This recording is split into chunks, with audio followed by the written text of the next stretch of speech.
Good morning, everybody. I've titled my little slice of today's presentation, Tweetin' in the Classroom, and I would sing that to the tune of Smoking in the Boys' Room, but you really don't want to hear me singing here.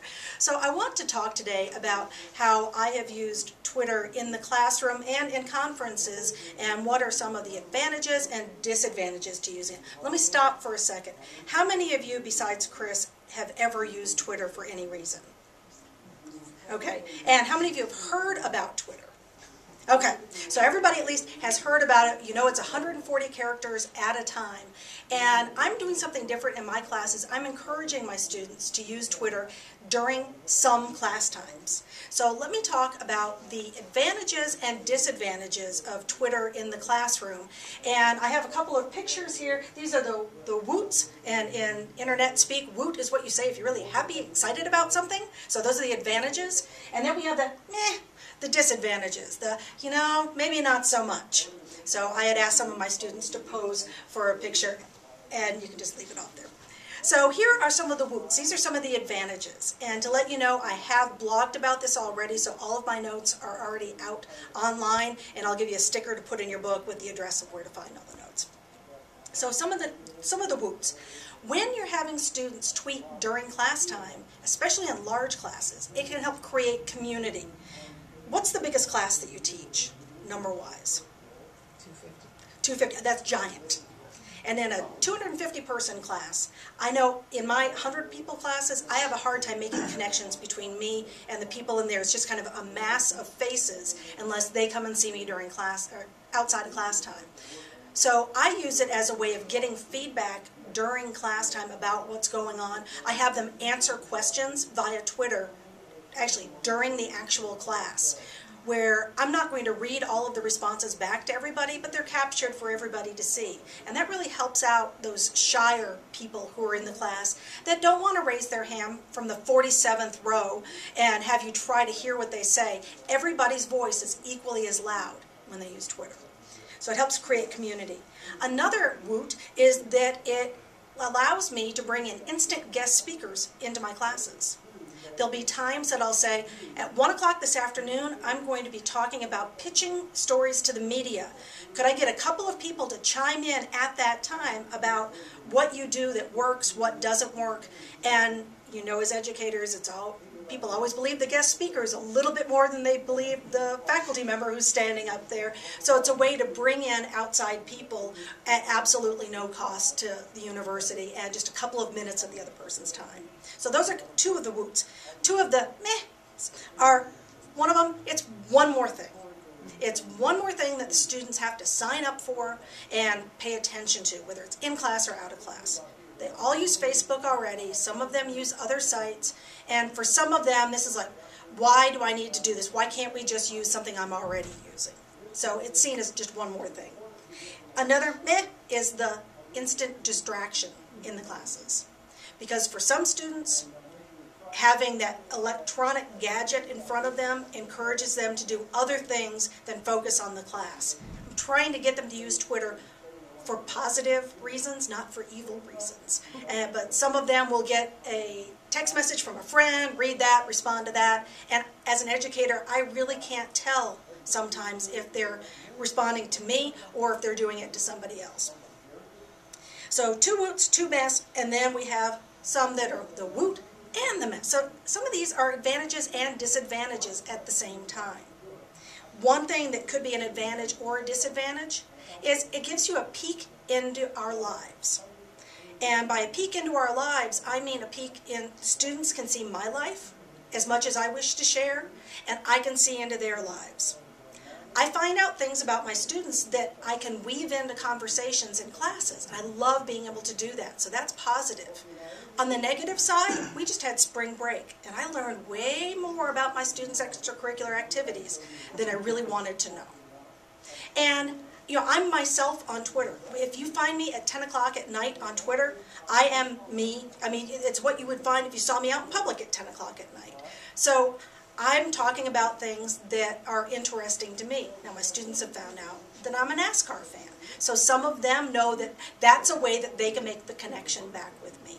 So it's a peek into our lives, both positive and negative. Another is it helps you increase participation in class. Some classes, it's like pulling teeth trying to get them to say anything. So this is a way of letting, again, those shyer students say something without having to say something out loud. As a disadvantage, you can have people dominate the Twitter conversation, just like they can dominate the classroom conversation, and send 15 messages in a row so that no one else's are seen. And then the last one is it allows instant access to the professor. So as an educator, I don't give them my cell phone number. I do have them connect with me on Twitter. They know they can send me what's called a direct message, which is a way of sending a message just to me that no one else sees. And if I'm awake and alert and in the mood to send a message back at 11:30 at night, I sometimes do. But since I sometimes do, they think I should always respond immediately. So again, that's a positive and a negative. So again, advantages and disadvantages. I'd like to take just a couple of minutes and quickly go through 11 things that instructors can do to make Twitter work in classes. And this is really going to be just a quick laundry list, and then you can see me afterwards if you have specific questions. Number one, provide an assignment, like a 1 week of Twitter assignment, so that they immerse themselves in Twitter and aren't just left with, I'm not sure what I'm supposed to do. On my blog, I have a link to an assignment that I call 1 week of Twitter. Number two, create a Twitter list for the class. A Twitter list has a list of everybody's Twitter IDs, so they can find each other quickly and follow each other on Twitter quickly. Number three, set up specific expectations. Maybe you allow Twitter during some classes, but not others. Maybe you allow it during all classes except during tests. Maybe you only do it twice during the entire semester, but just let them know so there's not confusion. Number four, create Twitter breaks during class. I used to do something like this called think, pair, and share. Well, I do that now with Twitter. I'll say stop for just a moment with what I'm doing and jot down a couple of thoughts about what we've just discussed and then share it with the person next to you. But now they're sharing it electronically rather than voice to voice. Number five, monitor after the class. See what people have been writing about during class time. If people are way off track, you may want to reinforce your expectations during the next class. Number six, be considerate of those people that don't have the technology available during class time. So maybe they don't have an internet plan on their phone, or maybe they don't have a laptop computer. Not everybody has the advantages of doing that. Then encourage them to take notes in 140 characters and go to the computer lab or the library after class and tweet their thoughts then. So that everybody's still included, it's just with a little time shift.